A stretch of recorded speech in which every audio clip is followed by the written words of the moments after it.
What's up, everybody? Kellen from Action Backers here, come to you with a new video, 10 tips to win more money betting on sports. First of all, big thank you to everyone who's subscribed. I really appreciate it. If you haven't subscribed yet, click the subscription button below and click the bell so you get notified when I post new content. You're going to want to stick around until the end of this video because I have something special to give away and I think you're going to love it. Now let's get to it. 10 tips to win more money betting on sports. Number 10, track all of your bets. I don't care if you're using a spreadsheet or an app like the Action Network or BetSperts, but you need to track all of your bets. You'll be amazed to see how much better you get when you see where you're profitable and where you're not. Number 9, line shop. You need to have accounts at multiple sports books. It's imperative that you're getting the best line. You can't just be playing at the same book just because you like the book. You need to find the best line if you're serious about making profit. It's just like going to the supermarket. You want to find the best price available and you need to be able to capitalize when the lines aren't as sharp at some books as they are at others. It's crucial. Number 8, reduce risk when possible. So for instance, instead of betting in baseball, the run line, or in hockey, the puck line, which is -1.5 runs or goals, I like to take a -1. This way, I'm still getting typically good value bet where it's plus money and it's going to pay me out a good chunk when it comes through. But by taking -1 instead of -1.5, I allow for the bet to push. So if the team only wins by 1 run or 1 goal, I'm still pushing instead of losing. If your book doesn't offer a -1, all you need to do is bet the money line, and whatever your profit on the money line would be, that's a second bet you make on the run line or the puck line, the -1.5.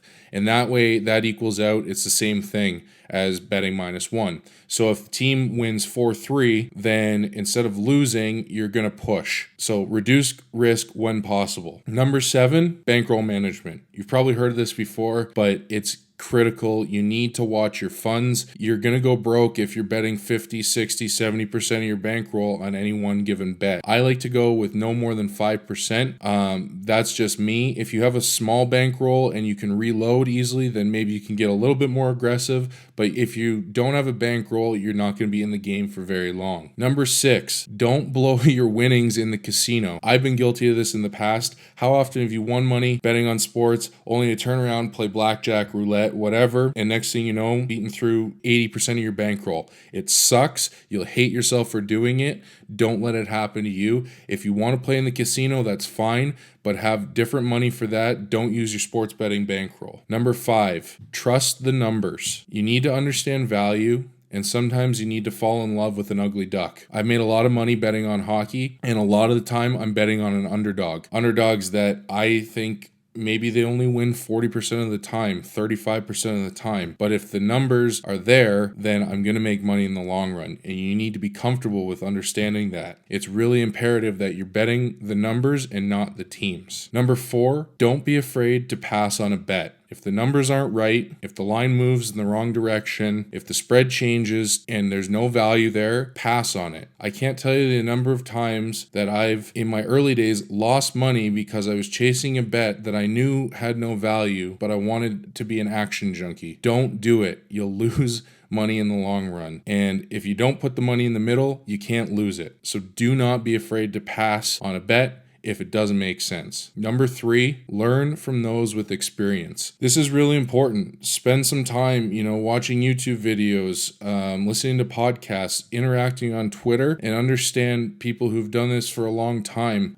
Be aware there are scammy people out there, and you need to use some common sense and have good judgment. Take their words with a grain of salt, but really understand people who've been doing this for a long time, 30, 40 years, understand that they've been able to stay in the game for a certain reason and they have good knowledge. And so really try and soak up that knowledge from them. And then don't be afraid to pass that along as you get more experienced either. Number 2, maximize value if you know you have an edge. So I know I said earlier that we want to be cautious and practice bankroll management, but if you have a defined edge and you know it's an edge, not a hunch, but you know that you have an edge and you've proven it either through back testing or over a given sample size, then you need to maximize that edge. It doesn't make any sense for you to be betting the same amount on a game you think you have a 10% edge as a game you have a 2% edge. You need to be crushing that edge because the margins are so slim and the juice will get you. So once you find an edge, maximize it, squeeze it for all it's worth. I like to use the Kelly criterion.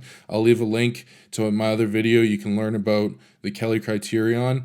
That's the safest way to have some control while managing your risk of ruin and maximizing your upside. So something like the Kelly criterion is great. If you're a beginner, don't worry about that in the beginning. That's more as you go down the line and you've proven a system to yourself, whether it's building a model that works really well, or if you're just a really great handicapper and you have inside information or whatever the case is. And number one, don't blindly tail others. I can give you hockey picks, baseball picks, basketball picks, whatever, all day long. And if you want to take them, that's great. But you should always be taking others' bets with a grain of salt. Try and understand how they arrived to that conclusion, how they got there. That doesn't mean you necessarily have to get into forecast and handicapping yourself if you don't want to or if you're not comfortable. But don't just see someone post something on Instagram or Twitter or YouTube and just take it and bet it blindly. Do your homework, make sure that it makes sense to you, or at least that the person you're getting this information from, that they have solid reasoning behind why they're making these picks. And that's going to save you a lot of money. And by saving you a lot of money, that's going to help you win more money in the long run as well. Remember, like Ray Liotta said in the movie Blow, sometimes you're flush, sometimes you're bust. And when you're up, it's never as good as it seems.